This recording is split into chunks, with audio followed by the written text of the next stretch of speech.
قرآن کریم کی تاریخ جو قرآن کریم پیش کرتا ہے اسے اٹھا کر دیکھیے، واقعہ نبوت کے سوا ایسا واقعہ کبھی نہیں ہوتا کہ ایک شخص سب دنیا کو اپنی طرف بلانے والا ہو اور دعویٰ ایسا کرے جو سب دنیا کو نامقبول ہو۔ وقت کا سب سے کڑوا دعویٰ یہ دعویٰ ہوا کرتا ہے کہ خدا نے مجھے بھیجا ہے، جب غیر تو غیر اپنے بھی ساتھ چھوڑ دیا کرتے ہیں۔ ایسا دعویٰ انگریز نے کروا دیا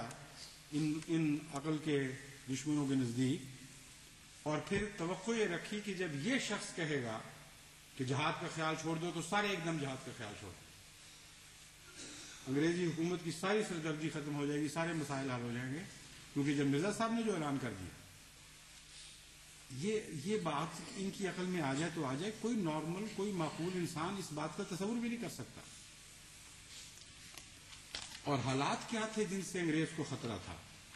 آئیے اب ان حالات کا جائزہ لیں، اس سیاسی پس منظر کا جائزہ لیں جس وقت انگریز ہندوستان میں داخل ہوا ہے، اس نے اپنی حکومت مستحکم کی ہے۔ کس قسم کے حالات تھے اس وقت مسلمانوں پر؟ کیسی طاقت کا وہ دور تھا جن سے انگریز خائف تھا؟ مولوی مسعود احمد صاحب ندوی اس دور کا ذکر کرتے ہوئے لکھتے ہیں، اس وقت پنجاب میں سکھا شاہی کا زور تھا، مسلمان عورتوں کی عصمت و آبرو محفوظ نہ رہی، ان کا خون حلال ہو چکا تھا، گائے کی قربانی ممنوع تھی، مسجدوں سے استبل کا کام لیا جا رہا تھا، غرض مظالم کا ایک بے پناہ سیلاب تھا جو 5 دریاؤں کی مسلم آبادی کو بہائے لیے جا رہا تھا۔ آنکھیں سب کچھ دیکھتی تھیں مگر قوائے عمل مفلوج ہو چکے تھے، سارا ہندوستان بس رہا تھا، تمام قوائے عمل مفلوج تھے، سارے ہندوستان کے شمال سے جنوب تک ان کو یہ توفیق نہیں تھی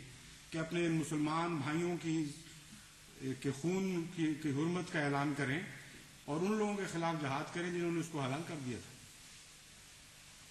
جن کے نزدیک گائے کا خون تو حرام تھا لیکن مسلمانوں کا خون حلال ہو چکا تھا، جن کے نزدیک مسلمان عورتوں کی عصمت اور آبرو کی کوئی بھی قدر و قیمت نہیں تھی، ان ماؤں بیٹیوں اور بہنوں کی آبرو کی حفاظت کے لیے تو کوئی نہیں ہاتھ نہیں اٹھا۔ ان کو بچایا کس نے اس دور سے؟ وہ انگریزی حکومت تھی، جب وہ آئی تو تب امن آیا مسلمانوں کے لیے۔ ان مسلمانوں سے خوف کر رہے تھے انگریز، ان سے خوف کر رہے تھے جو دلی میں ایک حکومت بنا کر بیٹھے ہوئے تھے، جن کی دلی میں بھی نہیں سنی جا رہی تھی، تمام ہندو ریاستیں آزاد ہو چکی تھی، ہر طرف سے خونخوار بھیڑیوں کی طرح مسلمانوں کو نشانہ بنایا جا رہا تھا ظلم و ستم کا، جن میں اپنی حفاظت کی طاقت نہیں تھی، جن سے حکومت چھینی تھی ایک کمپنی نے، ان سے خوف تھا انگریزوں کو کہ وہ ان کو تباہ و برباد کر کے رکھ دیں گے۔ اور پھر وہ جہاد سچتا کیسا ہے اس کا تصور بھی تو کریں کہ انگریز آیا، سکھوں کے مظالم سے نجات دی، ہندو راجوں اور مرہٹوں کے ظلم و ستم اور استبداد سے بچایا، اور اچانک مسلمان اٹھ کھڑا ہوتا کہ اچھا اب تم نے ہمیں بچا لیا ہے نا، اب ہم تمہیں ٹھیک کرتے ہیں، اب تمہیں بتاتے ہیں، سزا دیتے ہیں کیسے مظلوموں کو بچایا جاتا ہے۔ یہ تھا تصور جہاد۔ کوئی عقل کی بات کرو، کوئی ہوش کے ناخن لو، یہ کیا دعوے کر رہے ہو؟ کیا دنیا کو منہ کو دکھاؤ گے کہ یہ ہمارے دعوی ہیں؟ اس انگریز کے خلاف ہم جہاد کرنا چاہتے تھے، لیکن جس کو انگریز نے ہمارا دشمن بنا دیا اس کی وجہ سے محض اس لیے ہم جہاد نہیں کر سکے کہ اس نے کہہ دیا تھا جہاد حرام ہو گیا۔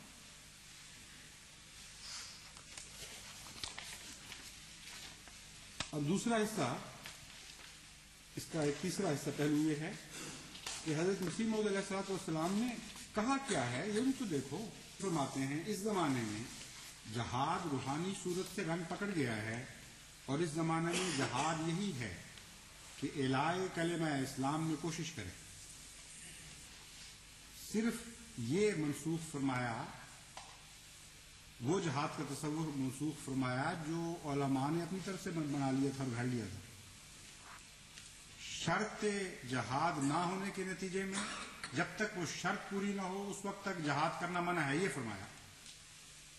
لیکن جہاد کا ایک حصہ ہے جو شرط نہ پوری ہونے کی وجہ سے منع ہے، جہاد کا جہاں تک وسیع تر تعلق ہے، وسیع تر مضمون کا تعلق ہے، آپ فرماتے ہیں جہاد فی ذات ہی تو کبھی منسوخ ہو ہی نہیں سکتا،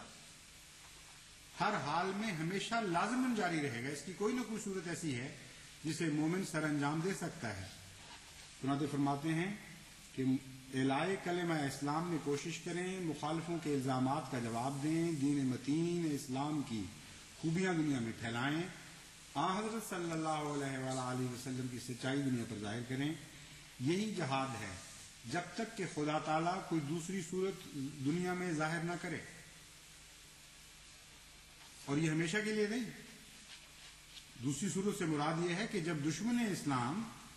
جبر سے کام لے گا مذہب کے خلاف تو تمہیں بھی اجازت ہو جائے گی۔ جب تک ایسی صورت ظاہر نہیں ہوتی اس وقت تک جہاد بند نہیں ہے، جہاد کی دوسری شکلیں ہیں جو تمہارے سامنے ہیں۔ فرماتے ہیں اب سے تلوار کے جہاد کا خاتمہ ہے، ہر جہاد کریں، وہ کیوں، اس کی وضاحت پہلے فرما چکے ہیں، مگر اپنے نفسوں کے پاک کرنے کا جہاد باقی ہے۔ یہ بات میں نے اپنی طرف سے نہیں کی بلکہ خدا کا یہی ارادہ ہے۔ صحیح بخاری کی اس حدیث کو سوچو جہاں مسیح موعود کی تعریف میں لکھا ہے کہ یضع الحرب، یعنی مسیح جب آئے گا تو دینی جنگوں کا خاتمہ کر دے گا۔ حضرت صلی اللہ علیہ وسلم کے الفاظ ہمارا اور دوسرا اصول جس پر مجھے قائم کیا گیا ہے وہ جہاد کے اس غلط مسئلے کی اصلاح ہے جو بعض نادان مسلمانوں میں مشہور ہے۔ سو مجھے خدا تعالیٰ نے سمجھا دیا ہے کہ جن طریقوں کو آج کل جہاد سمجھا جاتا ہے وہ قرآنی تعلیم سے بالکل مخالف ہیں۔ بے شک قرآن شریف میں لڑائیوں کا حکم ہوا تھا جو موسیٰ کی لڑائیوں سے زیادہ معقول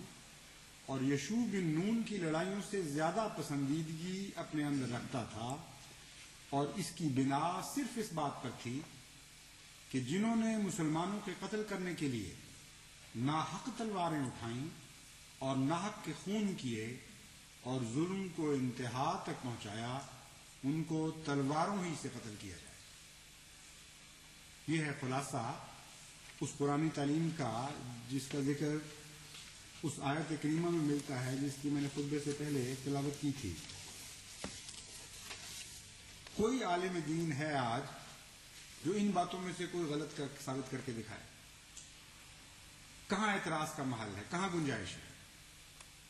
ایک جھوٹی، ایک فرضی بات حضرت مسیح موعود علیہ الصلوۃ والسلام کی طرف منسوب کر کے دیدہ دانستہ خود پڑھا ہوا ہے ان کتابوں کو،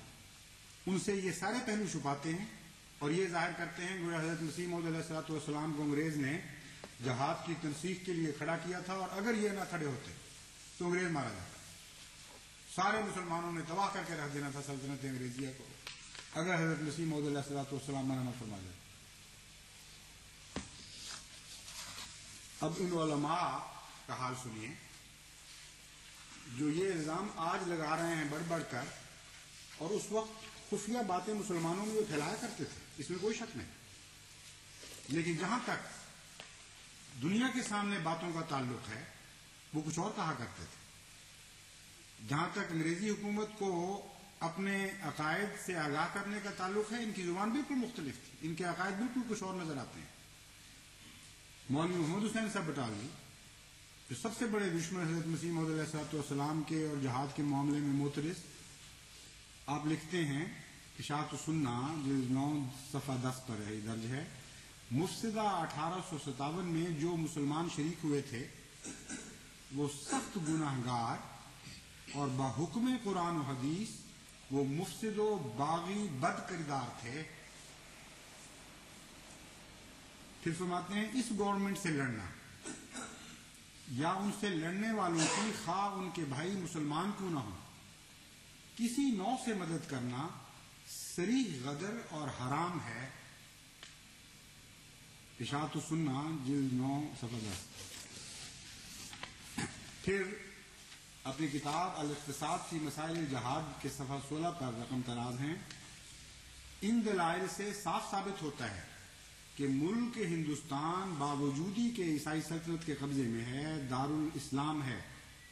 اس پر کسی بادشاہ کو عرب کا ہو خواہ عجم کا مہدی سودانی ہو یا حضرت سلطان شاہ ایرانی، خواہ امیر خراسان ہو، مذہبی لڑائی و چڑھائی کرنا ہرگز جائز نہیں۔ ملک کے اندر جو بستے ہیں ان پر تو فرض ہے ہی بادشاہ وقت کی اطاعت کرنا، جو اسٹیبلشڈ حکومت ہے اس کی بات ماننا، لیکن یہ فتویٰ باہر بھی دے رہے ہیں کہ تم جو انگریزی حکومت سے باہر بس رہے ہو، تم بھی اگر لڑو گے تو یہ تمہارے لیے بھی حرام ہے۔ پھر فرماتے ہیں اہل اسلام کو ہندوستان کے لیے گورنمنٹ انگریزی کی مخالفت و بغاوت حرام ہے۔